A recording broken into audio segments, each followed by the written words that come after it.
What up, Screen Fiends? I'm GB, and you're tuned in to Headz TV, where we like to discuss all the wonderful things appearing on your movie and your TV screens. In this episode, I'm going to review the long-awaited, long-anticipated movie adaptation of Stephen King's It.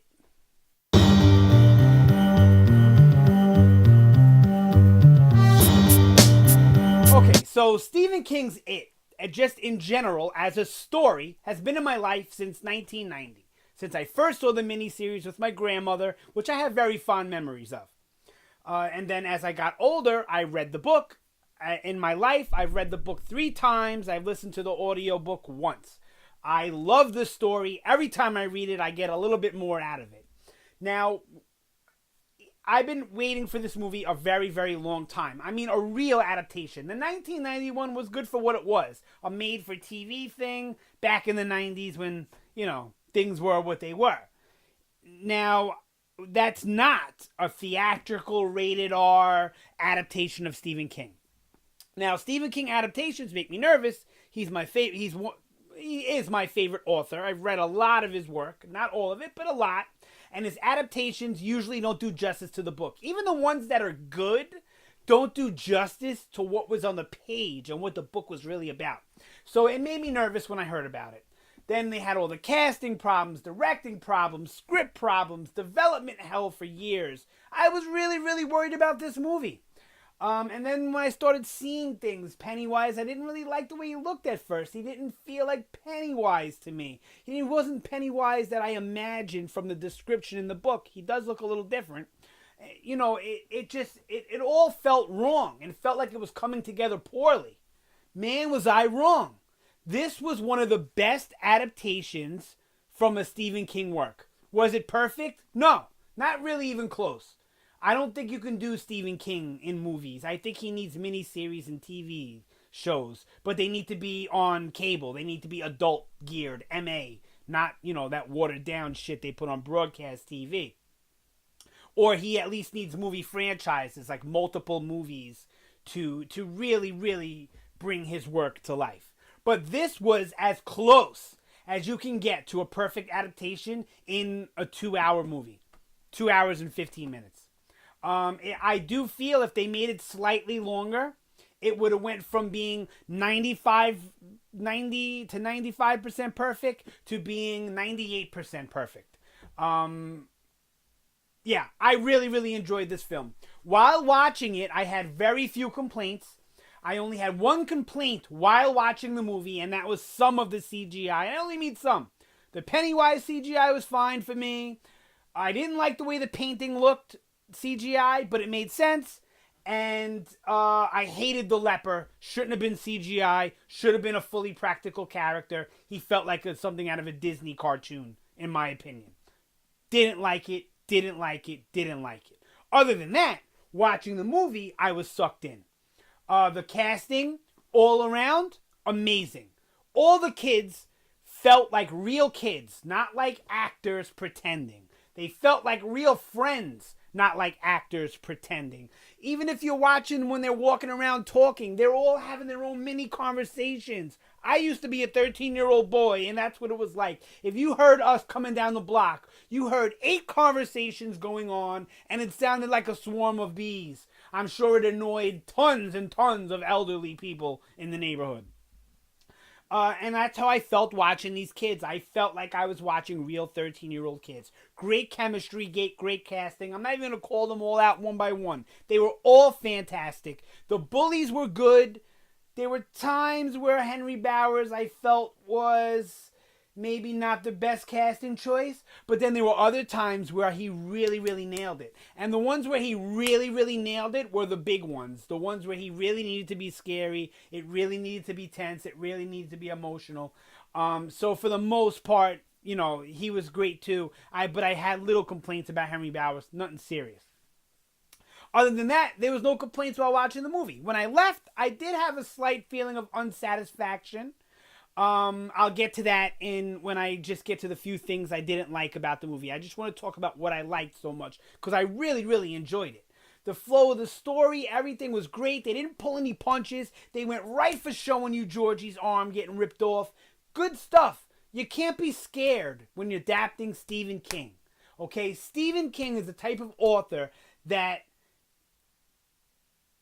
the stuff that comes out of him sometimes is so disturbing, but it's necessary for the narrative, for the atmosphere. The reason why Stephen King is such a great author, at least in my opinion, I'm not going to act like I'm some sort of authority, but in my opinion, the reason why he's such a successful author is because of the way he gives you atmosphere and the way he makes the characters feel real.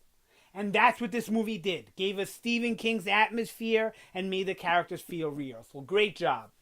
Another thing about Stephen King's It I'm talking about, the book.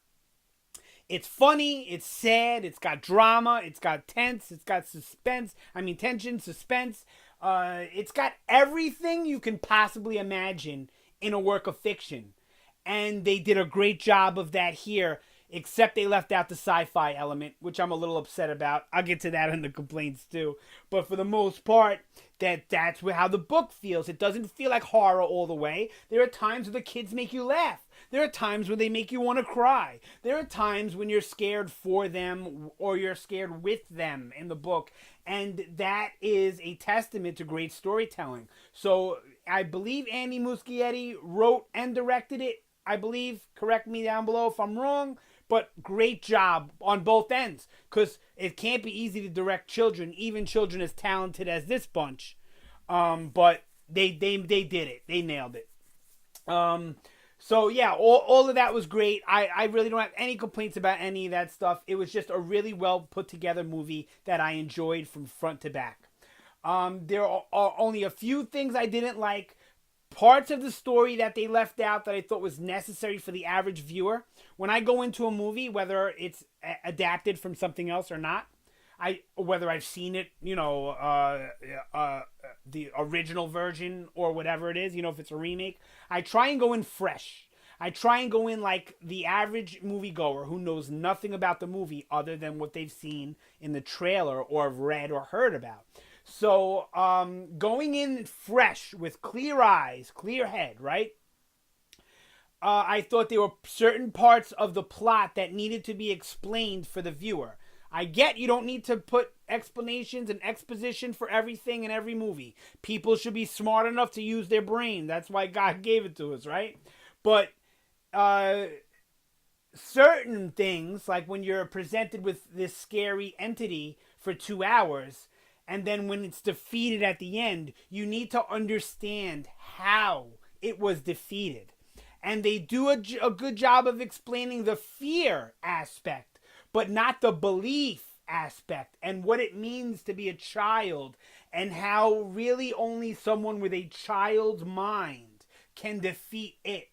They didn't explain that. Maybe they will in the next movie, but they should have explained it in this movie. It only would have took 5 minutes of screen time in where they were explaining a little bit about what it was, to explain a little more about what it was, and to have that. You didn't have to have the whole ritual of Chud. Book readers know what I mean. You didn't need to have all of that in this first movie if you didn't want it. You really didn't.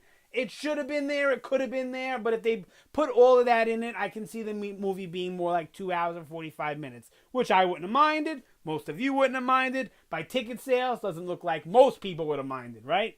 But there you go. Then there was the CGI. I mentioned a little bit earlier. Really only the leper is the one thing I would change or wish that they did different. I didn't like that at all. I also felt like the kids could have benefited from a little bit more screen time, not only together as a unit, not fighting it, not dealing with scares, but just being kids and having fun and bonding. The way they presented in the movie is they meet Ben, they meet Mike, they meet Bev, not in that order, and then now they're all like best friends, where they don't really show them bonding too much. A little, but not too much. They don't really show them having fun and being kids. They have that in the book too, and that should have been present also, so we got more of a sense of the connection. Because the chemistry was so great with the actors that you really wish that they had a little more story to make that that chemistry come full circle. That would have been great. And that was a little bit of a misstep. Other than that, loved it. Great movie. I saw it twice in the movies. I'll probably see it one more time. Definitely gonna own it. Can't wait for part 2. So now keep a lookout on the channel. I'm going to do tons more It stuff. I got a longer discussion coming where I'm going to get into little bits and, you know, all the details of the movie. Pick it apart, so to speak. Really give you my likes and dislikes. And then I got ones I'm going to do explaining all the characters and explaining a whole bunch of things that weren't really fully explained in the movie. So definitely look out for that. Yeah. Sound off down below. Let me know what you think about my review. Let me know what you think about the movie. Or if you have any suggestions for any videos you would like me to do, It or Stephen King related. Yeah, that's it for this one. Thank you so much for watching. Always appreciated. You guys have a fantastic day, and I will see you next time.